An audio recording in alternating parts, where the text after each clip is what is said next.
Hello दोस्तों, स्वागत है आप सभी का मेरे यूट्यूब चैनल पे। मल्टीटास्किंग स्टाफ और हवलदार की जो है बहुत से पोस्ट आई हुई है। अगर हम दोनों पोस्ट के वैकेंसी को अगर हम मिलाएं तो लगभग जो है आपका 8000 के आसपास जो है वैकेंसी आई हुई है।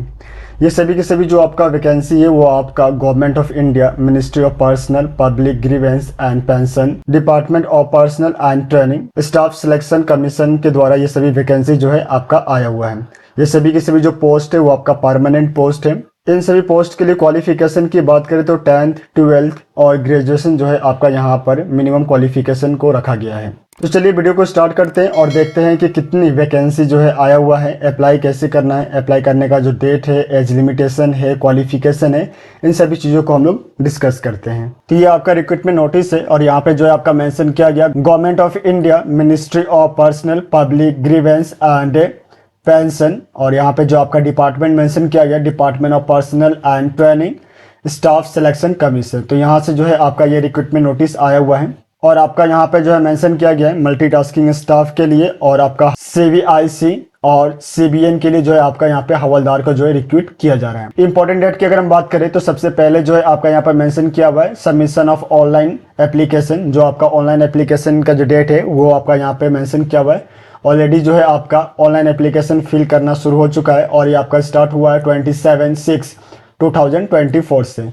और जो लास्ट डेट है आपका एप्लीकेशन फॉर्म को फिल करने का वो है आपका 31/7/2024। और जो आपका लास्ट डेट रहेगा ऑनलाइन फी पेमेंट करने का वो है आपका 1 अगस्त 2024। और इसके बाद जो आपके फॉर्म को करेक्शन करने के लिए जो डेट जो है वो यहाँ पर मेंशन किया गया है 16 और 17 अगस्त 2024, यानी कि जो है आपका 16 और 17 तारीख 2 दिन जो है आपको फॉर्म करेक्शन के लिए जो है विंडो को ओपन किया जाएगा। और आपका कंप्यूटर बेस्ड जो एग्जामिनेशन कंडक्ट कराया जाएगा उसके लिए जो यहाँ पे डेट मेंशन नहीं किया गया है, यहाँ पे जो आपका मंथ मेंशन किया हुआ है जो कि है आपका अक्टूबर और नवंबर, यानी कि जो आपका एग्जामिनेशन होगा वो अक्टूबर और नवंबर के बीच में जो है वो कंडक्ट कराया जाएगा। और इसके बाद जो यहाँ पे आपका एक हेल्पलाइन नंबर जो है दिया गया है। फॉर्म को फिल करते समय अगर किसी भी तरह का अगर आपको कोई समस्या हो रहा है, कोई डिफिकल्टी हो रही है तो आप इस नंबर के माध्यम से जो है आप अपनी समस्या का जो है समाधान कर सकते हैं, हेल्प जो है यहाँ से ले सकते हैं। इसके बाद जब आप PDF को स्क्रॉल करके नीचे की तरफ आएंगे तो यहाँ पे जो है आपके दोनों ही पोस्ट के लिए जो पे स्केल है वो आपका यहाँ पे मेंशन किया गया है। दोनों ही पोस्ट के लिए जो आपका पे स्केल यहाँ पे जो मेंशन किया गया है वो है आपका पे लेवल 1 और ये जो है आपको पेमेंट किया जाएगा पे मैट्रिक्स ऑफ 7th पे कमीशन के अकॉर्डिंग जो है आपको ये पेमेंट दिया जाएगा। इसके बाद जो है ये जितने भी जो पोस्ट है वो आपका ग्रुप C में आया हुआ है, नॉन गैजेटेड है और नॉन मिनिस्ट्रियल पोस्ट है। और इन दोनों ही पोस्ट में जो कैंडिडेट रिक्रूट किए जाएंगे उनको जो है वेरियस मिनिस्ट्री, डिपार्टमेंट्स और ऑफिस में जो है रिक्रूट किया जाएगा गवर्नमेंट ऑफ इंडिया, यानी कि हमारे गवर्नमेंट ऑफ इंडिया के जितने भी जो मिनिस्ट्रीज है, जो डिपार्टमेंट्स है, ऑफिस है, वहाँ पे जो है कैंडिडेट को जो है रिक्रूट किया जाएगा आफ्टर सिलेक्शन। इसके बाद जब आप PDF को स्क्रॉल करके नीचे की तरफ आएंगे तो यहाँ पे जो है आपके वैकेंसी जो है वो आपका मेंशन किया गया है, जिसमें सबसे पहला जो है आपका MTS यानी कि मल्टीटास्किंग स्टाफ के लिए जो है वैकेंसी दिया गया है। जो टोटल वैकेंसी है वो है आपका 4887 और आपके हवलदार के लिए जो आपकी वैकेंसी है वो है आपका 3439। तो इन दोनों को अगर हम प्लस कर दे तो लगभग जो है आपका 8000 प्लस जो है यहाँ पे आपकी वैकेंसी आया हुआ है। इसके बाद जितने भी जो रिजर्वेशन पॉलिसी होते हैं वो सभी जो है आपका यहाँ पर मेंशन किया गया है। इन सभी को जो है आप अपने बिहाफ पे एक बार जरूर देखें। इसके बाद जो है कैंडिडेट के लिए एज लिमिटेशन जो है वो आपका मेंशन किया गया है, जिसमें जो है सबसे पहला जो है आपका MTS यानी कि मल्टीटास्किंग स्टाफ के लिए जो आपका एज लिमिटेशन है वो है आपका मिनिमम 18 ईयर्स और मैक्सिमम जो है वो है आपका 25 ईयर्स। वहीं आपके हवलदार के लिए जो आपका एज लिमिटेशन मेंशन किया गया है वो है आपका मिनिमम 18 ईयर्स और मैक्सिमम 27 ईयर्स। और इन दोनों को ही जो है आपको कैलकुलेट करना है 1 अगस्त 2024 से। इसके बाद जो है एज रिलैक्सेशन जो दिया जाता है कैटेगरी वाइज वो सभी जो है आपका यहाँ पर मेंशन किया गया है कि किस कैटेगरी के अकॉर्डिंग कितना जो है एज रिलैक्सेशन जो है दिया जाएगा, वो सभी जो है आपका यहाँ पर मेंशन किया गया है।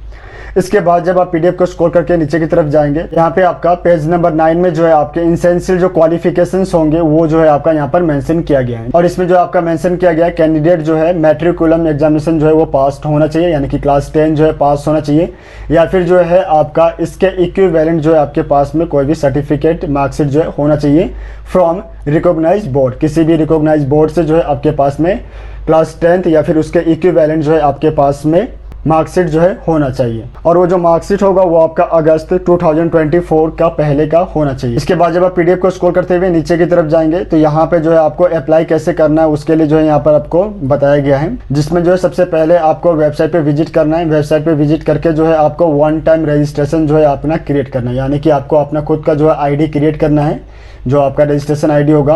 और वो जो रजिस्ट्रेशन आईडी होगा वो आपका वैलिड रहेगा एग्जामिनेशन तक, यानी कि जब तक आपका एग्जामिनेशन ना हो जाए, जब तक ये जो सिलेक्शन जो प्रोसीजर वो कंप्लीट ना हो जाए, तब तक जो है वो उसको वैलिड रखा जाएगा। और वहाँ से जो है आपको अपना आईडी बनाने के बाद जो है आपको अपना एप्लीकेशन जो है फिल करना है। और आपको जो है अपना एप्लीकेशन फॉर्म जो है वो केवल ऑनलाइन माध्यम से ही फिल करना है, कोई भी यहाँ पे ऑफलाइन माध्यम के बारे में गाइडलाइन जो है नहीं दिया गया है।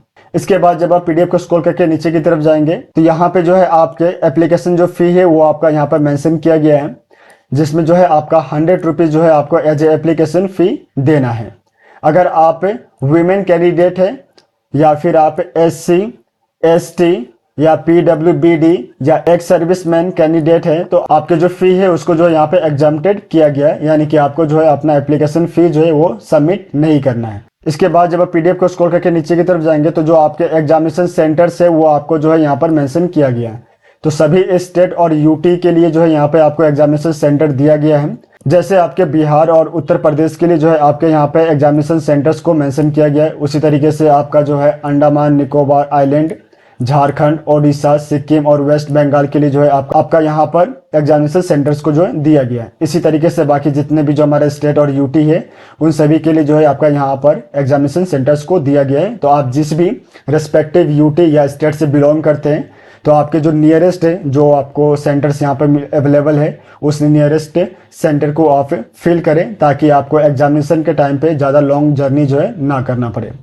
इसके बाद जब आप पीडीएफ को स्क्रॉल करके नीचे की तरफ जाएंगे तो जो आपके एग्जामिनेशन के जो स्कीम होंगे उसको जो है यहाँ पर मेंशन किए गए हैं। आपका जो सिलेबस है वो सब आपका यहाँ पर दिए गए हैं, जिसमें जो है मेंशन किया गया है कि कितने जो है क्वेश्चन पूछे जाएंगे, कितने मार्क्स के क्वेश्चन होंगे, कौन कौन से फील्ड से जो है आपको क्वेश्चन पूछे जाएंगे, वो सभी जो है आपका यहाँ पर मेंशन किया गया है। इसके बाद जब आप पीडीएफ को स्क्रॉल करते हुए नीचे की तरफ आएंगे तो यहाँ पे जो है आपका जो हवलदार के लिए अप्लाई करेंगे उनके लिए जो है यहाँ पर दो अलग से जो है आपका टेस्ट रखा गया है, जिसमें जो सबसे पहला वो आपका है फिजिकल एफिशिएंसी टेस्ट और दूसरा जो है वो है आपका फिजिकल स्टैंडर्ड टेस्ट है। और यहाँ पे जो आपका फिजिकल एफिशिएंसी टेस्ट में जो है आपका वॉकिंग जो है रखा गया है, और वॉकिंग को जो है आपको मेल के लिए 1600 मीटर का जो है वॉकिंग दिया गया है और आपको इसको कंप्लीट करना है 15 मिनट में। वहीं आपके फीमेल के लिए जो है आपका 1 किलोमीटर का जो टेस्ट रखा गया है और आपको इसको कंप्लीट करना है 20 मिनट्स के अंतर्गत। इसके बाद जो है नेक्स्ट आपका फिजिकल स्टैंडर्ड टेस्ट है, जो कि आपका मेल और फीमेल दोनों के लिए अलग अलग है। मेल में जो है आपके हाइट और चेस्ट को जो है यहाँ पर मेजर किया जाएगा, और वहीं जो है आपके फीमेल में जो है हाइट और वेट को जो है यहाँ पर मेजर किया जाएगा। तो ये जो आपके टेस्ट मेजरमेंट है वो आपको यहाँ पर मेंशन किए गए हैं। इसके बाद जो है बाकी जितने जो टर्म एंड कंडीशंस है, जो गाइडलाइंस है, वो सभी जो है आपका यहाँ पर मेंशन किया गया है। तो इसको जो है आप अपने बिहाफ पे जरूर स्टडी करें, क्योंकि ये जो रिक्रूटमेंट नोटिस है वो टोटल आपका 81 पेज का है, तो पूरा रिक्रूटमेंट नोटिस को कवर करना पॉसिबल नहीं हो पाएगा।